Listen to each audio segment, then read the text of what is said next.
It is decision time in Philadelphia with the season flying by and the trade rumors beginning to swirl. With the Phillies bullpen already a point of uneasiness and further magnified by the suspension of Jose Alvarado, who are the next names on the market that the Phillies could be targeting? Will the organization take a trip across the state to take a look at the Pittsburgh Pirates? We have a new trade target that has entered the conversation that I have not heard to this point. I want to break down exactly what that could mean for this Phillies team, whether this is the right arm that they have been waiting on, and everything else that has to do with this roster. And to dive in, we have another trade report coming from Sports Illustrated here to want to talk about their initial target and to get right into the article that it writes, the Philadelphia Phillies have been one of the best teams in baseball throughout the 2025 regular season, but there are a few areas the team should be looking to upgrade ahead of the MLB trade deadline. There are concerns about their offensive production, especially in the outfield, where their center fielders are on pace to make some ugly franchise history. Their left field platoon has not yielded as positive results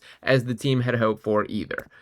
Losing Jeff Hoffman and Carlos Estevez in free agency was going to be tough to overcome. Add that to Jose Alvarado being suspended for 80 games during the season, and there just isn't enough in place to compensate. Their offseason additions of Jordan Romano, Carlos Hernandez, and Joe Ross have not planned out as planned. On top of their struggles, Rob Thomson has no right-handed options that he can trust to consistently get left-handed hitters out. Matt Strom and Tanner Banks cannot face them all, and I also think that's being a little bit friendly to Tanner Banks here. And then it continues to say, adding a relief pitcher is a must ahead of the trade deadline. Ideally, it would be someone who has late game experience. The perfect trade partner for the Phillies to fill their bullpen void is the Pittsburgh Pirates, who have multiple relief pitchers that should be available at the right price. If Philadelphia wants to go all in, David Bednar is their guy. He regained his form in 2025 after a brutal 2024 in which he was removed from the closer's role. Through 28 appearances, he is at 3.38 ERA with 34 strikeouts through 24 innings and has converted all 10 of his saves. Most importantly, Bednar is tough on lefties, allowing a .548 OPS and only one extra base hit in 41 at-bats. He can slot right into the high-leverage role for Thomson to help replace Alvarado in late innings. Should the asking price be too high on the two-time All-Star, the Phillies could inquire about Dennis Santana.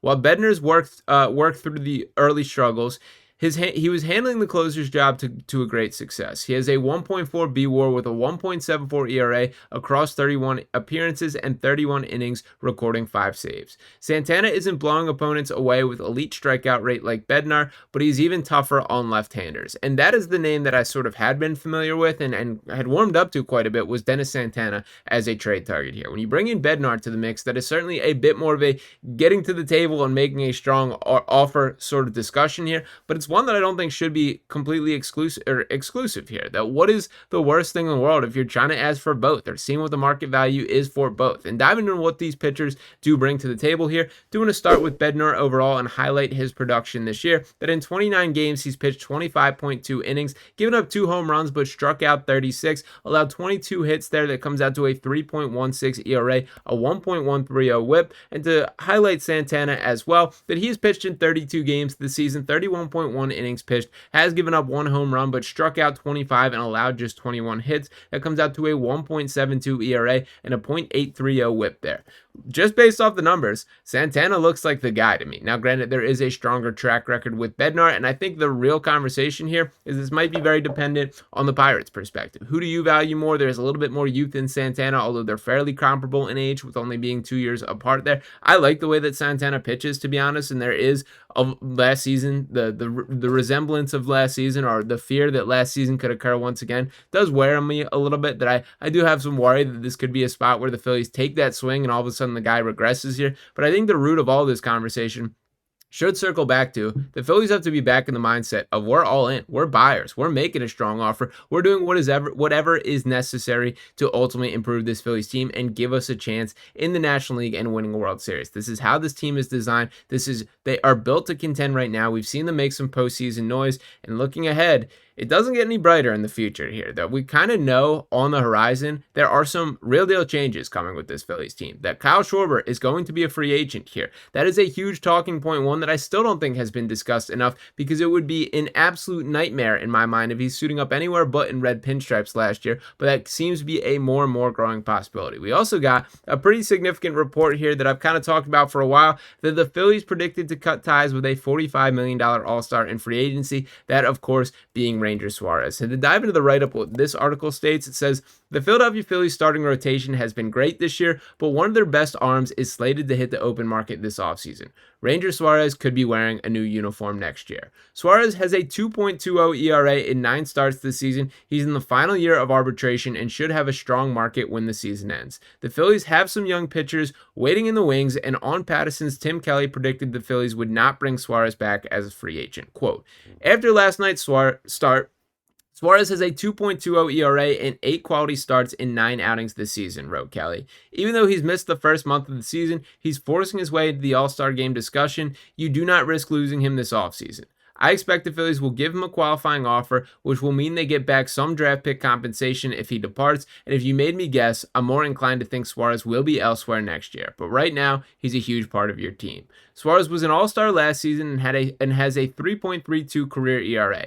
He's been a full-time starter since 2022 and has a 3.56 ERA since then. Losing him will be a big blow to the Phillies. Spotrac predicts him to sign a 3-year, $45 million deal as a free agent, but the Phillies may not be willing to pay that, knowing that Mick Abel and Andrew Painter could join the rotation full-time next season. Now, for starters, I think this is a little bit underselling how good Ranger Suarez is, that I think 3 for 45. I would guess he gets more than that on the open market. I think he strikes me, to be honest, as like a 20 mil per year type guy based on what pitchers are making in today's MLB marketplace. And when teams are constantly looking for pitching, he's about as sure bet as you can get. And I think there's a little bit too much made about injury prone concerns or things like that. I just don't think it applies to the extent that I think a lot of people make it out to be. Look at, like, there's very few Iron Man pitchers. Our guy Aaron Nola has been probably the number one example of this throughout his career, and he's on the injured list right now, dealing with an ankle injury and then a stress fracture in his rib. Injuries happen in sports. I don't think Ranger has any sort of track record that should give the Phillies or any other team doubt here. Now, the reason that I foresee him ultimately walking in free agency and signing that monstrous contract somewhere else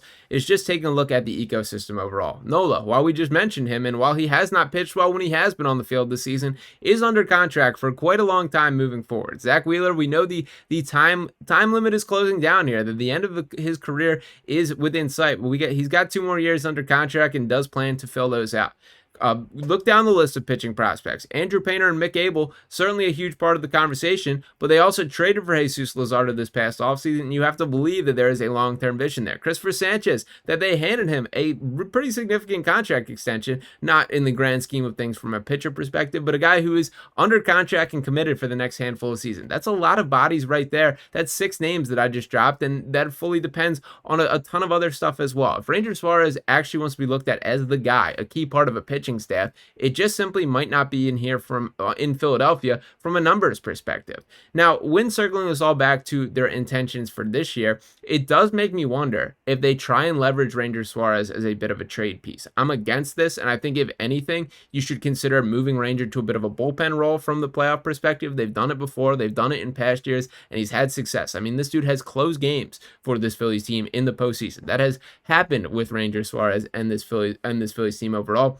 But as they begin to dig through and sort through, what do we really need to make sure we keep? They've been really tight-lipped and protected about giving up prospects and guys that they believe in the long run here. And we are beginning to, I don't want to say shift eras, we're in the middle of this season and there's still win now intentions, but we're beginning to see the motion for these guys to be called up. Otto Kemp making his impact on this team. Justin Crawford is still tearing it up in the minors. Mick Abel has shown what he can do at the major league level. Andrew Painter, there's so much hope. And that's even tying in, like, there's all these guys that are ready to sort of push and make that. Andrew Miller, like, all these guys are ready to make an impact, that I do wonder if that there's a little bit of behind the scenes starting to come to that conclusion themselves. If the Ranger Suarez era is ending in Philadelphia, it should not be remembered in anything but the highest regard. But that has sort of popped in my mind is when we get through the numbers crunch of where does this roster fully sit on, is there a chance that Dave Dombrowski tries to max out his potential value by trading Ranger Suarez now to get max value rather than losing him in free agent for what would just be draft pick return there? I hope that is not the case,